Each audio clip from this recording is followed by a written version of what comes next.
बिस्मिल्लाहिर्रहमानिर्रहीम। अस्सलाम वालेकुम एवरीवन। हमारा आज का जो टॉपिक है वह फ़र्स्ट ऑर्डर रिएक्शन। आज हम देखेंगे फ़र्स्ट ऑर्डर रिएक्शन में इसकी सबसे पहले डेफिनेशन कर लेते हैं। When rate of reaction depend upon the concentration of one reactant only, मतलब कि जब रेट ऑफ रिएक्शन सिर्फ एक ही रिएक्टेंट पर डिपेंड कर रहा हो। हम एक जनरल रिएक्शन देख लेते हैं। फॉर एग्जाम्पल इसमें ए एक्ट एज अ रिएक्टेंट कर रहा है। Initial conditions, the value of A is A and the product is zero. क्योंकि ये स्टार्ट है रिएक्शन का तो इसमें प्रोडक्ट तो होगा नहीं, सिर्फ रिएक्टेंट ही होगा। और जब टाइम टी होगा तो ए की वैल्यू हो जाएगी ए माइनस एक्स और प्रोडक्ट हो जाएगा एक्स।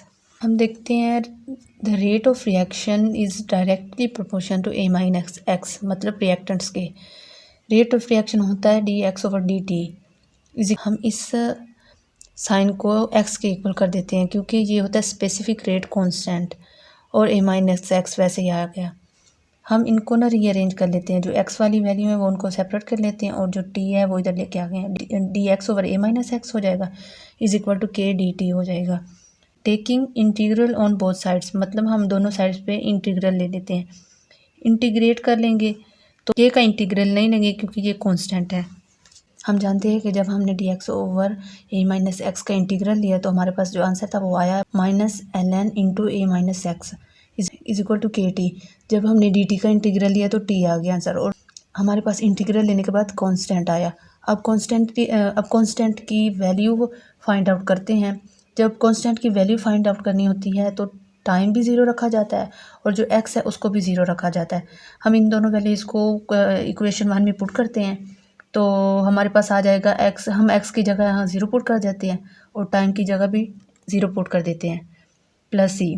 वो हमारे पास आ जाएगा minus L N A is equal to C, क्योंकि ये ज़ीरो हो गया। अब जो हमारे पास जो सी की वैल्यू है वो है माइनस एल एन ए, इसको हम पुट कर देते हैं इक्वेशन 1 में। Minus L N A minus x is equal to के टी। सी की जगह हमने minus L N A put कर दिया। हमने यहाँ पर minus L N A minus x is equal to के T minus L N A. अब जो यहाँ पर माइनस का है ना वो इधर आके पॉजिटिव का हो जाएगा। हम इसको इधर ले आते हैं तो इधर के टी रह जाएगा। हम जानते हैं कि जब कोई भी इक्वेशन प्लस माइनस की फॉर्म में और लॉग में हो तो हम उसको बट्टे में लिख सकते हैं, मतलब ओवर कर देते हैं। जो नेगेटिव होता है वो नीचे आ जाता है और जो पॉजिटिव होता है वो ऊपर रह जाता है। हम इसको ऐसे लिख लेते हैं क्योंकि दोनों जो वैल्यूज़ है ना वो लॉग में है, एल एन में है। तो हम एक दफ़ा एल एन लिख लेते हैं और जो पॉजिटिव में ऊपर लिख लेते हैं और जो नेगेटिव है वो नीचे आ जाएगा इज इक्वल टू के टी।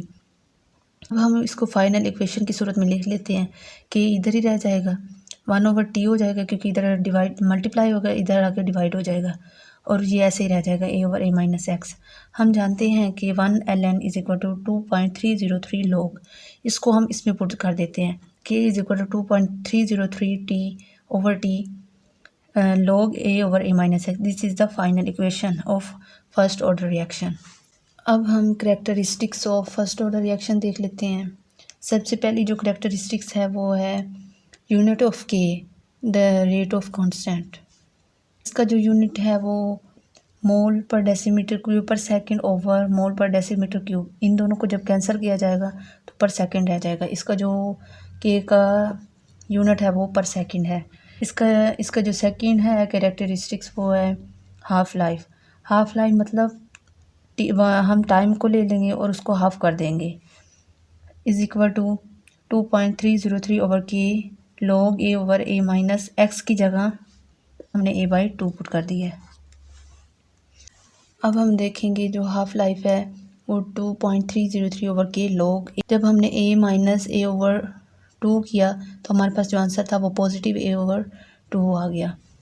तो जो जब बटे का बटा हो तो वो ऊपर चला जाता है। मसला ए ओवर 2 था तो हमने इसको नीचे डिवाइड हो रहा था, ऊपर जाके मल्टीप्लाई हो गया तो ये ए और ये ए कैंसिल हो जाएंगे और पीछे रह जाएगा 2।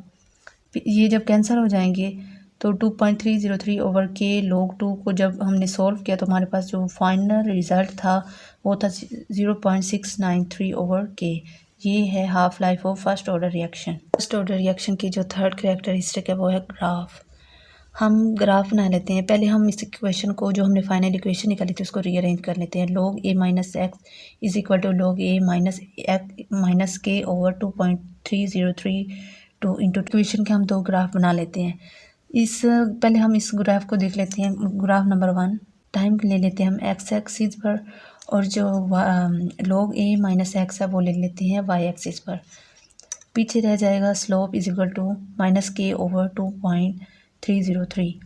देखिए जब हमने टाइम को ले लिया एक्स एक्सिस पर और log a माइनस एक्स को ले लिया वाई एक्सिस पर, पीछे भी हमारे पास जो रह गया था वो था के ओवर 2.303 जो हमें स्लोप देता है, जो हमें के की वैल्यू देगा। और जो हमने जब इनको एक्स एक्सिस और वाई एक्सिस पर रखा तो हमें स्ट्रेट लाइन मिली जो कि ओरिजिन से नहीं थी। जब हमने सेकंड ग्राफ बनाया जिसमें हमने वैसे ही टाइम को हमने एक्स एक्सिस पर लिया और log a over a minus x को, जो कि हमारी फाइनल इक्वेशन थी, उसको वाई एक्सिस पर लिया तो हमारी जो लाइन थी वो स्ट्रेट थी, वो ओरिजिन से थी।